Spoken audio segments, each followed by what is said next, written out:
Halo semua, balik lagi di channel Mawar Art. Di video kali ini kita akan membahas tentang aurora di Kutub Utara.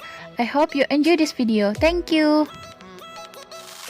Keindahan aurora di langit kutub yang gelap membuat kita terpesona ketika melihatnya.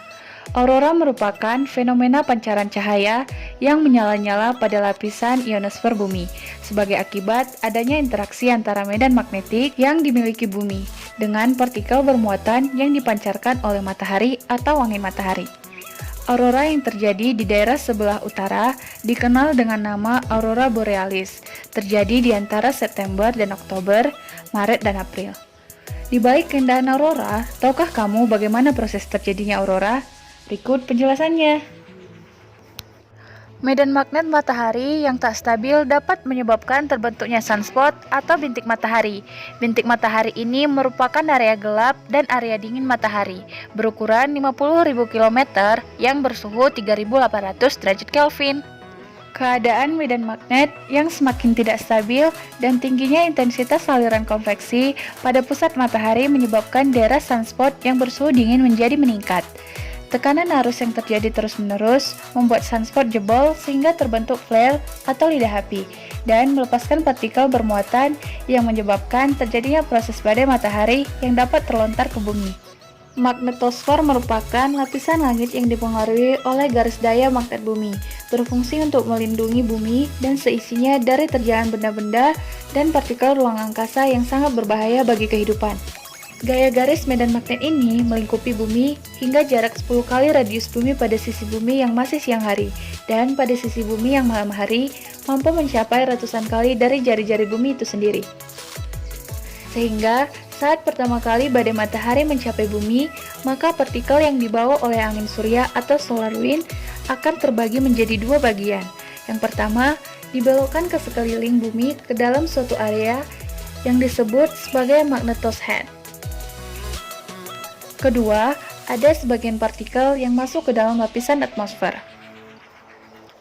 Namun, pada sebagian partikel yang menembus tersebut juga tidak dapat masuk ke atmosfer bumi karena masih harus menghadapi pertahanan kedua dari bumi, yakni sabuk radiasi Van Allen. Pada lapisan tersebutlah partikel angin surya akan terjebak.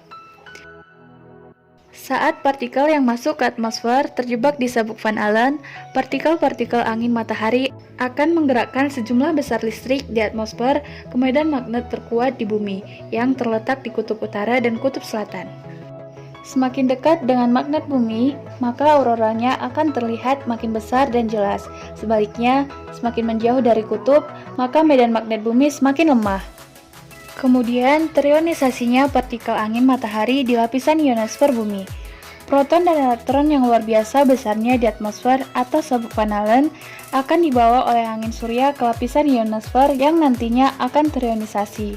Pada lapisan tersebutlah tempat cahaya aurora terjadi, dan itulah alasan kenapa aurora berada di tempat yang tinggi.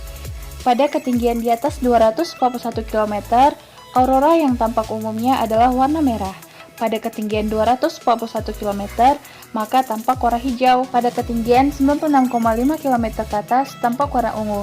Dan pada ketinggian 96,5, maka tampak warna biru. Bertubrukannya partikel angin matahari yang terionisasi dengan oksigen dan nitrogen. Aurora terjadi akibat atom-atom yang bertumbukan dengan partikel-partikel bermuatan, terutama elektron dan proton yang berasal dari matahari. Partikel-partikel tersebut terlempar dengan kecepatan lebih dari 500 mil per detik dan terhisap medan magnet bumi di sekitar kutub utara dan selatan. Warna-warna yang dihasilkan disebabkan benturan partikel dan molekul atau atom yang berbeda. Misalnya aurora biru, merah, atau ungu terjadi akibat benturan partikel elektron dengan molekul nitrogen. Aurora kuning dan hijau terjadi akibat benturan partikel elektron dengan atom oksigen. Demikianlah proses terjadinya aurora di kutub utara. Sekarang teman-teman sudah tahu kan informasinya. Semoga video ini bermanfaat ya. Terima kasih sudah menonton. I hope you enjoy this video. Don't forget to like, comment, subscribe, and share. Thank you. See you in the next video. Bye!